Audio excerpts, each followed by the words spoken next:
Welcome to the ReDEFINE Podcast. All right, happy Podcast Day, Tuesday edition. Welcome to the show. My name is Ronnie Cruz. Welcome if you are a new listener to the show or a new viewer to the show. If you are a loyal listener, if you've listened and been following the show for a while, welcome back. Thanks for tuning in. Today, I want to talk about human evolution. Well, in terms of community, right? This conversation really is about community, and to share with you a different perspective that you perhaps haven't thought of yet or haven't heard yet. So I like to explore things and kind of I have a really good friend of mine that said you're pretty cerebral. I've never thought of myself as such, but I mean, I guess I am because I'm always kind of juggling ideas around, and I'm very reflective. I'm very meditative, and just thinking about the world in different ways. Again, that's the whole premise and purpose of this podcast, the ReDEFINE Podcast. And so I want to talk about community in a way that just really just struck me, and why it's so important, and why it works so well, right? I think that's what I really why I want to get down to. What I want to get down to is why does community work so well? Obviously, we all know that we need community. It serves so many purposes. A place for support, a community allows you to feel belonging, right? And safety, of course, and numbers. If we talk about the survival side of it, and how it came to be. I thought of this topic from my walk today. For those of you who don't know, I live on a mountain in a log cabin. If you watch this video version, you know that I live in a log cabin in the middle of nowhere. But it affords me the ability to take multiple walks a day out in nature, and I get into a space that is very contemplative and reflective when I go out on these walks. Again, nature has a way of doing that. And today, when I was walking the dogs, I saw this eagle just majestically flying around. I don't actually know if it's an eagle. I know nothing about birds. It might have been a hawk. Who knows? But it was a bird of prey. It was a big bird of prey. It was gliding around the mountain, and I saw it at the top of the trees, skimming the top of the trees, looking for lunch basically, and it got me thinking. Wow, first of all, that's a beautiful animal, and it's so majestic. Again, it was just like how it navigates the skies so fluidly and with ease, and it reminded me then of that birds have an amazing survival adaptation of the ability to fly the way they do, especially these big ones that are so that are so elegant and fluid with how they do it masterfully, right? It brought me back to a documentary that I watched, I don't know, months back, that it was a dinosaur, or ancient prehistory kind of documentary, of course narrated by the great Morgan Freeman. The clip that I was reminded of was when the dinosaurs evolved into being able to fly, right? And it was an adaptive evolution that it was survival, right? Escaping predators and running away from larger dinosaurs that will eat you. Jumping off a cliff and flying away, or flying up to the higher parts of a tree where those predators can't reach you. Like, this is an amazing survival adaptation, and obviously they've thrived, right? Like, dinosaurs aren't around anymore, but birds still are, right? So it's just amazing how that works, and that got me then to thinking, as I was walking today, well, what about humans, right? What has been our primary survival adaptation that's kept us around, for as long as we have, but also like the reason why we've thrived, and that we've kind of become the apex. That's arguable, but in the sense of we're the dominant species on this planet. What is the adaptation that has allowed us to become that dominant species on the planet? And I got to thinking, well, from a survival standpoint, it had to have started from community, right? Community in terms of like forming tribes. That's a place of safety. Again, it's protection in numbers. From a sheer survival standpoint, you have a higher rate of survival or a higher chance of survival if you're with a tribe. Being alone, it reduces those odds quite drastically. And you get eaten by a saber-toothed tiger, right? A saber-toothed tiger isn't necessarily, I mean, I don't know if this is true or not because there's no studies on saber-toothed tigers, but I would wager to say that a saber-toothed tiger would be less inclined to attack a large group of people than they would a single individual. So yeah, from a survival standpoint, the community, I think, is one of our greatest adaptations. But I think it goes beyond the effectiveness of community goes beyond just the sheer physical side of it, right? Yes, there is strength in numbers, and the more of us there are, the more we can fend off those potential physical the potential physical harm. But when you look at humans, we're really not very physically adapted very well, right? In terms of strength, we're not strong. Chimpanzees are much stronger. There's things like that where, like in terms of speed, we're not really that fast. So like physically, the numbers thing.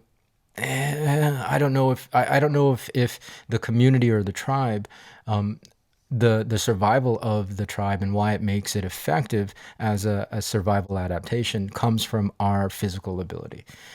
I would say, and this is just a theory, this is just me walking around around my property and thinking these ideas. I think it's because I think community has been a huge piece of our survival adaptation because of our brains. Now, obviously, evolutionist or biologist, whatever, evolutionary biologist. Let's just say that. I don't know if that's a real thing, but biologists will say that yes, our brain is our most important adaptation. We have a prefrontal cortex that allows us to rationalize and think bigger and deeper thoughts. That may all well be good. I think that's part of it. But when you put then well, okay, so let me backtrack. The brain is an amazing thing, right? Like the human brain is an amazing thing, and to get a little bit on the esoteric side and the metaphysical side, I'm a firm believer that our brain, both conscious and unconscious, is can be a conduit to the infinite, right? To the ether, to that the yeah, to the what word am I looking for? Shoot, I'm having a brain fart right now. Well, let's just say yeah, to the infinite, right? To that infinite source of ideas, thoughts, and energies. The quantum realm. There it is. Golly, that took me a while to get there. The quantum, right? It can be a conduit to that quantum realm, and bring that quantum realm and collapse it into the physical, right? Like our brains, conscious and unconscious, have a very, very amazing capacity to do that, right? So as a supercomputer, we are infinitely more equipped and are more capable. Our brains are infinitely more equipped and capable than the most powerful computers that we've built, so far. Anyways, so there's that, right? Like we have infinite capability because of the amazing mechanisms of our brains and our minds. So given that, then when you have multiple brains, right? Multiple people, putting their heads together, so to speak, in a community, it becomes that much more powerful, right? When it comes to problem solving, when it comes to survival, when it comes to even things like culture and setting up things in society that helps everybody thrive, right? Like we in the community are networking all our supercomputers together to create an even better process, right? To create an even stronger ability to thrive and survive. That's, I think, for me, I would say why humans are so good at surviving and why we've thrived so well, why we continue to thrive. Now, of course, the opposite is also true when that we can access and use our supercomputers for bad and for selfish reasons, and we see that happening, and that's why we get this whole mob mentality situation, and the polarization of people, yeah, just people's ideals and politics, and you get into like the nationalism, and which really is just it's so false, right? All of that is just BS. So it can work it can work against us as a species as well. So like, I really want to bring this up because we are all very individual, well, as individuals we are all very powerful manifestors, attractors, co-creators. We have the ability, as I said, to tap into the infinite void, to tap into that quantum realm and collapse that. And if we're not aware of that, then we create realities that are at best random for ourselves, and at worst, yeah, well, purposefully or unintentionally, yeah, really shitty outcomes basically, right? And when you get groups of people, large groups of people especially, all without having this, all who don't have, all without the awareness of their ability to create and the supercomputer that they have. So you have all of these supercomputers that are networked together, that are not creating intentionally, and that are not collapsing the quantum realm purposefully, and are creating really a lot of randomness in the world, right? So I bring this up because I want you to be aware of your ability and your capacity, your mental and physical capacity in your mind, that it is a supercomputer that you can tap into the universal void, the universal infinite, right? The quantum realm. And you can do that even more powerfully when you have the support and the love and the belonging of a community, right? Because you're networking your supercomputer with like-minded people who want to make the world a better place, who want to make the human experience a better experience, right?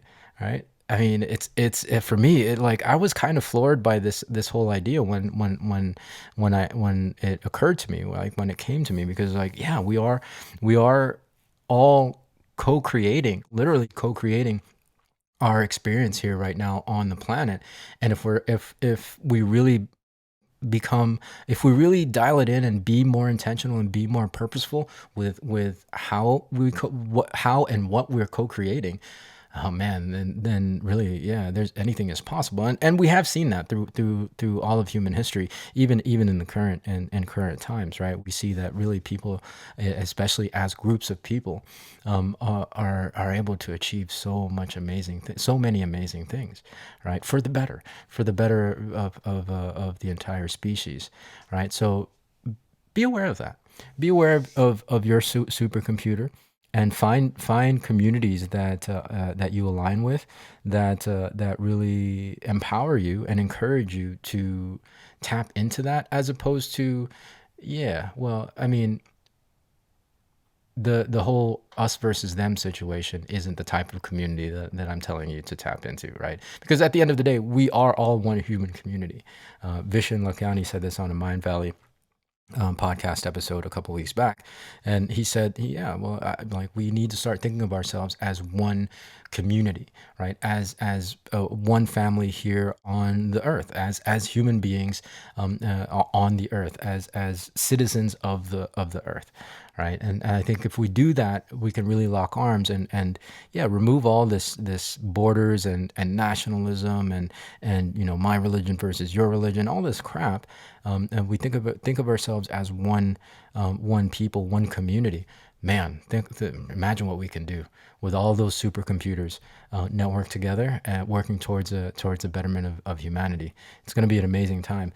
Let's go. Yeah, come with me on this journey, and let's make the world a better place, for everyone, because we're all in this together. So that's my message for today. Hopefully that makes sense. It sounded good in my head, and I wanted to share this idea with you, because yeah, it was like, man, yeah, we are an amazing network of supercomputers, and that's why community really, really thrives. And that's why human community works so well. So that's going to do it for today, of course. We will catch you on Thursday with a fresh new one. So until then, be well, be safe. See you in the next episode.